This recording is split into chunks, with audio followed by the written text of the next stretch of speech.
जरा आंख बंद कीजिए और एक पल के लिए ये सीन सोचिए। आप 13 साल के हैं, स्कूल के एग्जाम चल रहे हैं, आप अपनी सीट पर बैठे हैं, पेपर शुरू ही होने वाला है और तभी आपको थोड़ा असहज महसूस होने लगता है क्योंकि आपके पीरियड शुरू होने वाले हैं। आपको लगता है कि कोई तो समझेगा, कोई मदद करेगा, कोई कहेगा कोई बात नहीं, तुम आराम से पेपर दो और इसके बाद में रेस्ट करना। लेकिन ऐसा कुछ नहीं होता। इसके उलट आपसे कहा जाता है बाहर जाओ, क्लासरूम छोड़ दो और फिर आपको स्कूल की सीढ़ियों पर बैठा दिया जाता है। आप देख पा रहे हैं कि आपके बाकी दोस्त, आपके क्लासमेट्स जो नॉर्मल हैं, वो सब आराम से अपनी सीट पर बैठकर एग्जाम दे रहे हैं। कितना अजीब लग रहा है ना। ऐसे थोड़े ना होता है यार। यही सोच रहे होंगे ना आप, 2025 है, डिजिटल जमाना है, सोसाइटी बदल गई है यार। लेकिन यह इसी 2025 अप्रैल की खबर है और ये सिर्फ एक बच्ची की कहानी नहीं बल्कि उन हजारों बच्चियों की कहानी है जो हर महीने स्कूल में ऐसे ही हालातों से गुजरती है। अपने पहले, दूसरे, तीसरे पीरियड्स में उन्हें नहीं पता होता स्कूल में कैसे बैठा जाए, किसको अपना दर्द बयां किया जाए, कौन उनकी मदद करेगा, कौन समझेगा। आइए जानते हैं इस 13 साल की बच्ची की कहानी जिसके पेरेंट्स ने ये घटना रिपोर्ट करके दूसरी बच्चियों के लिए भी रास्ते खोले हैं। यह घटना तमिलनाडु के कोयम्बटूर जिले के एक छोटे से गांव सिंगुट्टे की है। एक दलित समुदाय की 13 साल की बच्ची 8वीं क्लास में पढ़ती है। अप्रैल का महीना, स्कूल में एग्जाम चल रहे थे। पेपर से एक दिन पहले बच्ची की मां को पता चला कि उसकी बेटी को पीरियड शुरू हो गए हैं। मां ने फौरन स्कूल में क्लास की टीचर को फोन किया। बिल्कुल सीधी सी बात कही, मेरी बेटी पीरियड्स में है, कृपया उसके लिए क्लास में अलग से एक सीट की व्यवस्था कर दें ताकि वो आराम से पेपर दे सके। टीचर ने जवाब दिया, आप प्रिंसिपल से बात कीजिए। अगले दिन यानी कि 7 अप्रैल की सुबह मां बच्ची को स्कूल छोड़ने गई। प्रिंसिपल से खुद मिलकर फिर से वही बात दोहराई।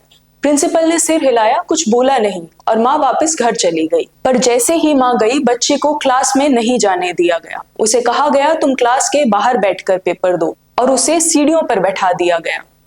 ना कोई टेबल, ना कुर्सी, बस सीमेंट की सीढ़ियां और एक कॉपी जो उसके गोद में रखी थी। पेपर खत्म हुआ, बच्ची वापस घर आई। उसने मां से कहा, पैरों में बहुत दर्द हो रहा है, आज मैं जमीन पर बैठी थी पेपर देने के लिए। मां सन्न रह गई। इसके अगले दिन बच्ची रिवीजन के लिए भी स्कूल नहीं जा पाती है।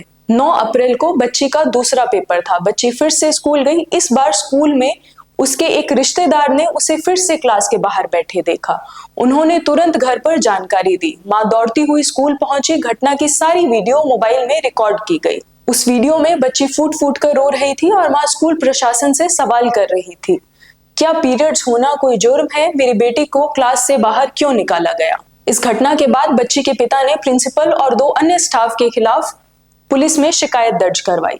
द हिंदू अखबार ने इस मामले की रिपोर्ट छापी और तमिलनाडु के शिक्षा विभाग ने कार्रवाई करते हुए राइट टू एजुकेशन एक्ट 2009 की धारा 17 के तहत स्कूल प्रिंसिपल को निलंबित कर दिया। लेकिन पॉज लीजिए, क्या ये पहली बार हुआ है या पीरियड्स के मामले को रिपोर्ट पहली बार किया गया है?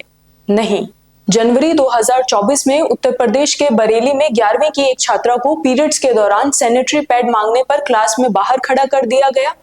केरल में ही 2017 में 70 लड़कियों को स्कूल ने सिर्फ शक के आधार पर एक कमरे में बंद कर दिया कि शायद उनमें से किसी एक लड़की को पीरियड्स आए हुए हैं। यूनिसेफ की रिपोर्ट कहती है कि भारत में 71% लड़कियों को उनके पहले पीरियड से पहले इसके बारे में कोई जानकारी नहीं होती है। ग्रामीण इलाकों में हर 5 में से एक लड़की पीरियड्स की वजह से स्कूल छोड़ देती है। अब सवाल उठता है, क्या ये वही देश है जहां हम बेटी बचाओ बेटी पढ़ाओ की बात करते हैं? क्या पीरियड्स इतनी शर्म की बात है कि एक बच्ची को स्टूडेंट के सबसे जरूरी टाइम, उसके एग्जाम से दूर कर दिया जाए? स्कूल बच्चों को सिर्फ गणित और विज्ञान नहीं सिखाते, स्कूल उन्हें इंसानियत, समझ और संवेदना, कंपैशन भी सिखाते हैं। अगर एक बच्चे सिर्फ ब्लीड करने की वजह से शिक्षा से वंचित हो जाए तो ये उसकी हार नहीं, इस समाज में रहने के नाते ये हम सबकी हार है। आपको जानकर हैरानी होगी कि 2012 में भारत सरकार ने मेंस्ट्रुअल हाइजीन स्कीम शुरू की थी ताकि स्कूलों में सैनिटरी नैपकिन, काउंसलिंग और बच्चियों को बेहतर शिक्षा मिल सके। पर ग्राउंड रियलिटी क्या है? कई स्कूलों में आज भी वॉशरूम नहीं है, वॉशरूम है तो वहां पानी नहीं है, पैड्स नहीं मिलते और पीरियड्स में लड़कियों को शर्मिंदा किया जाता है, वो अलग।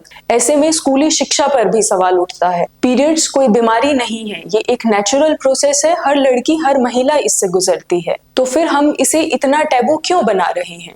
क्यों लड़कियों को पीरियड्स पर चुप रहना सिखाया जाता है? क्यों लड़कियों को बेहतर वॉशरूम, पानी, सैनिटरी नैपकिन जैसी बेसिक फैसिलिटी नहीं प्रोवाइड करवाई जाती है? क्यों नहीं हम कॉम्प्रिहेंसिव सेक्स एजुकेशन को स्कूलों में अनिवार्य बना देते हैं? मेरा नाम कविता बिश्नोई है। क्या आपने भी पीरियड्स के दौरान ऐसे अछूत जैसा व्यवहार या भेदभाव देखा है? अपनी कहानी और इस घटना को लेकर अपनी राय हमारे साथ कमेंट्स में शेयर कर सकते हैं। मिलते हैं अगली वीडियो में नए अपडेट्स के साथ। धन्यवाद।